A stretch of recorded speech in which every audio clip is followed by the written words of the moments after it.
Bonjour, bonjour, bonjour bien-aimés dans le Seigneur. Soyez les bienvenus en ce jour merveilleux. Je viens auprès de vous vous apportant un mot d'encouragement.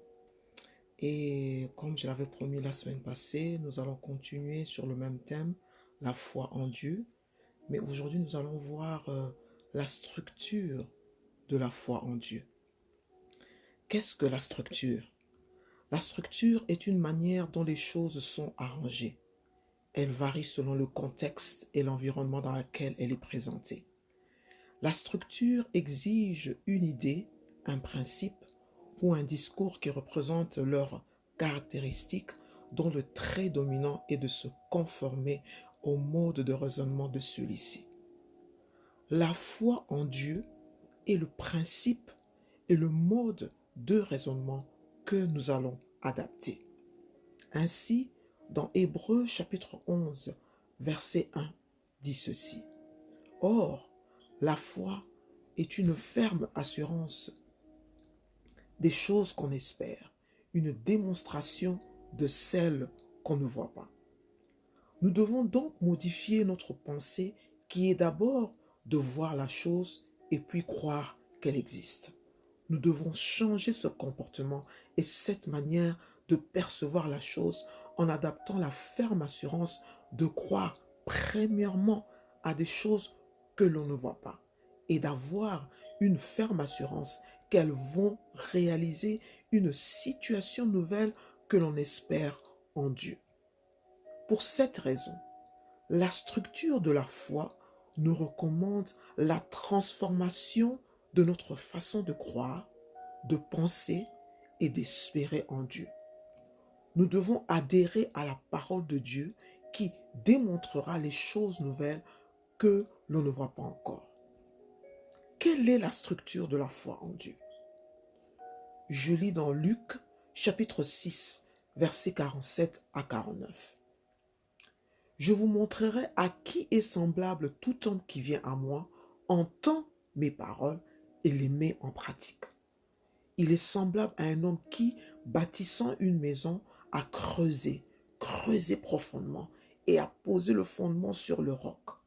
Une inondation est venue et le torrent s'est jeté contre cette maison, sans pouvoir l'ébranler parce qu'elle était bien bâtie. Mais celui qui entend et ne met pas en pratique est semblable à un homme qui a bâti sa maison sans fondement. Le torrent s'est jeté contre elle et aussitôt elle est tombée et la ruine de cette maison a été grande. La structure de la foi en Dieu est de bâtir sa parole que l'on entend et la mettre en pratique. Entendre la parole de Dieu nous indique qu'il faut d'abord la comprendre. Nous devons nous rendre compte de l'importance de la parole de Dieu. Quel intérêt mettons-nous à comprendre et à observer les promesses de Dieu établies dans sa parole? Quelle volonté appliquons-nous pour être attentifs aux préceptes et aux instructions dites dans sa parole? Est-ce que nous tenons compte des promesses divines dans la parole de Dieu?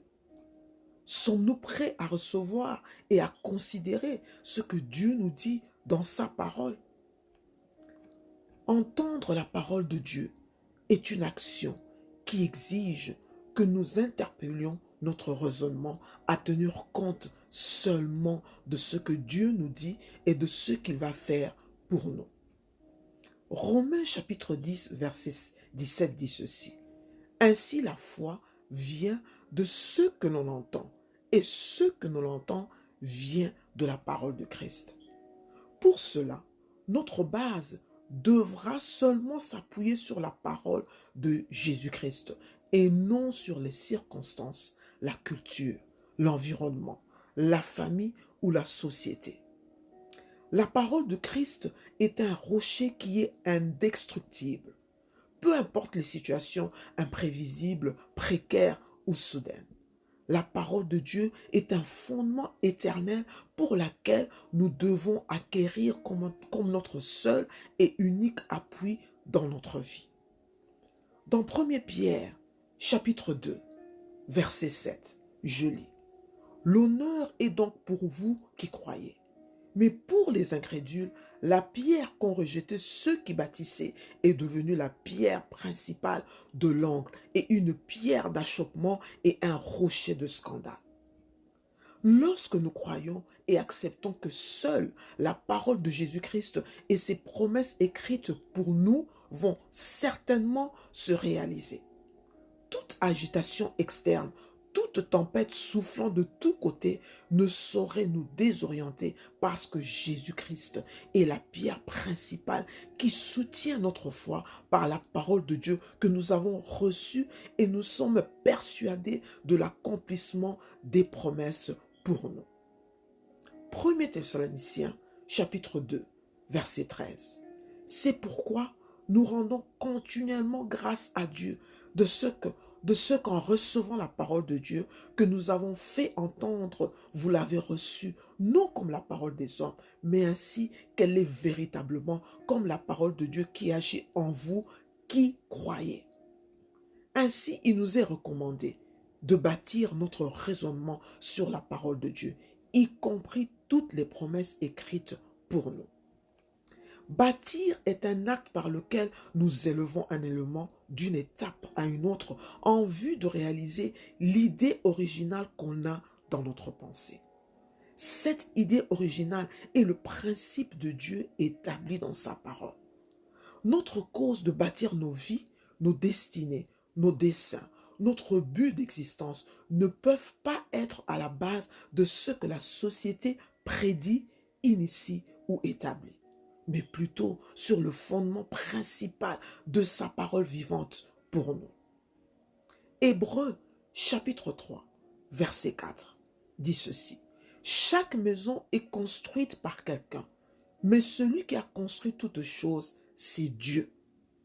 Dieu est celui qui bâtit notre destinée, notre but d'existence, notre vie par sa parole et ses promesses désignées pour nous. Ainsi, l'illustration de ce verset biblique nous montre la différence de deux maisons, bâties, élevées, dont l'influence morale, mentale, physique était reliée premièrement aux fondements et principes solides de la parole de Dieu. Et d'une part, l'autre maison n'avait pas de base, ni principe de la parole de Dieu. Ainsi, elle était fragile, sensible et emportée à toute activité néfaste, obscure, et elle était fragile à la défaillance. La maison est un lieu où l'on aménage des personnes, des biens pour vivre. Notre raisonnement, notre pensée, notre imagination, notre âme sont la base de notre existence qui doivent être aménagées par la parole de Dieu. Qu'aménagez-vous dans votre pensée? Est-ce l'effet courant du post-pandémique ou les dires du nouveau normal et dont l'énergie négative ne fait que s'accumuler? Est-ce les inquiétudes, anxiétés de l'incertitude de votre lendemain? Est-ce le découragement des récurrences des objectifs qui tardent à s'accomplir? Est-ce la stagnation qui semble vous retenir à un même endroit?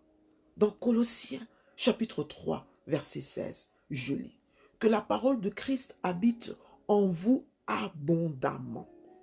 Instruisez-vous et exhortez-vous les uns les autres en toute sagesse, par des psaumes, par des hymnes, par des cantiques spirituels, chantant à Dieu dans nos cœurs l'inspiration de la grâce.